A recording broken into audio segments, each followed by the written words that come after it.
Voltamos a falar sobre suicídio e agora tentando ver o que o médico pode fazer com isto. O médico, ele entra em contato com a situação de uma crise suicida, de um processo suicida, em dois momentos. Num deles, nos quais já existe o risco de suicídio, mas o paciente não manifesta declaradamente. E a outra situação, esta primeira, ela é muito frequente em consultórios de médicos que não são psiquiatras. Extremamente frequentes. A outra condição é a do paciente já declaradamente suicida. Este, em geral, é visto mais por psiquiatras do que por não psiquiatras. Entretanto, pode aparecer também diante de um médico que não é psiquiatra, de uma médica, medicina geral, ginecologia, oftalmologia, pediatria, qualquer outro. Como é a forma que o médico pode ajudar este paciente ou esta paciente? É bom entender qual é a psicologia do suicídio. E, em primeiro lugar, há 4 características que, se forem entendidas e recordadas, nos ajudam muito a enfrentar a situação que desperta muita ansiedade no profissional. A primeira delas é que a pessoa que vive uma crise suicida está realmente em crise. Ele enfrenta alguma dificuldade pessoal e ele tem um raciocínio em bloco. Ele não pensa de maneira muito flexível, ele tem o que nós chamamos de visão em túnel, como se olhássemos por um canudo comprido e só se vê um orifício, há todo um panorama em volta, mas o indivíduo só enxerga aquele pedacinho. Ele fica fascinado, ele fica pegado a este foco restrito. A segunda característica é que a maioria dos suicidas não quer morrer. O desejo maior dele não é morrer. Ele está sofrendo, então ele quer ou interromper o sofrimento, e naquela confusão dele, aquela visão monocular, ele não enxerga outra saída, ou ele quer mudar uma situação e que não consegue. E como tem esta visão monocular, ele só percebe o suicídio, só percebe a morte. Entretanto, o desejo de morte real é bastante infrequente na população suicida. Por que sabemos disto? Porque muitas vezes temos a oportunidade de entrevistar pessoas que fizeram uma tentativa de suicídio, terminam morrendo, mas são entrevistados nesse intervalo. E a quase totalidade mostra um desespero muito grande e insiste em ser ajudado para não morrer.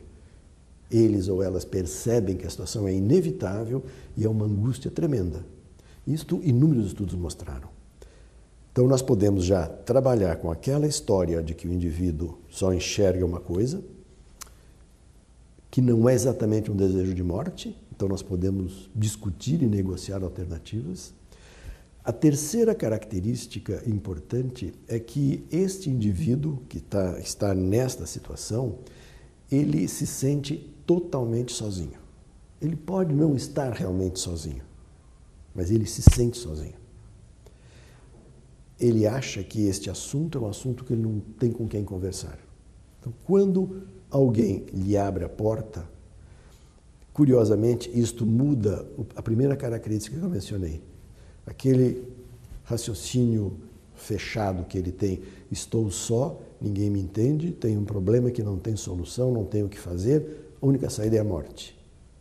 Quando alguém rompe isso e diz, olha, eu estou aqui, você não está sozinho. Há coisas para conversarmos. Você começa a desmantelar essa estrutura, este arcabouço muito rígido que o suicida tem. E aí abre-se a porta para poder negociar outras alternativas. E a quarta característica é uma de desesperança, que é um traço fundamental de toda pessoa em crise suicida. E se nós pudermos, ao abrir a porta, lhe dar um tostão de esperança, ganhamos o primeiro tempo do jogo. Aí vai ter intervalo, vamos ter que ver o segundo tempo, às vezes tem prorrogação, vai ter pênalti, mas enfim, o jogo não está perdido logo no primeiro tempo. Como é que se faz isto? Bom, nós temos que conversar com o indivíduo, temos que ter algum tempo para poder conversar com ele e expressar o interesse genuíno de ajudá-lo. Isto não é questão só para médicos, isso vale para qualquer pessoa. O que acontece é que existe hoje um predomínio de um individualismo assustado que não nos ajuda a nos aproximar das pessoas que demonstram sofrimento. Na rua, por exemplo, até por uma questão de segurança, vemos alguém caído, quase ninguém para ver o que está acontecendo com aquele indivíduo. Botamos isso em nome de segurança. Mas às vezes no local de trabalho, às vezes companheiros, vizinhos, amigos, e às vezes no consultório, o paciente ou a paciente expressa claramente um desconforto não ligado à queixa principal e o médico ou a médica tende a deixar isso de lado e se concentra exclusivamente na queixa principal. Muitas vezes se diz, é o tempo que eu tenho. Não é só o tempo. É o tempo e é uma defesa pessoal. Eu não sei o que fazer, então não faço nada. Eu nem toco no assunto. Há formas bastante estratégicas e de bons resultados para isto que veremos a seguir. Muito obrigado.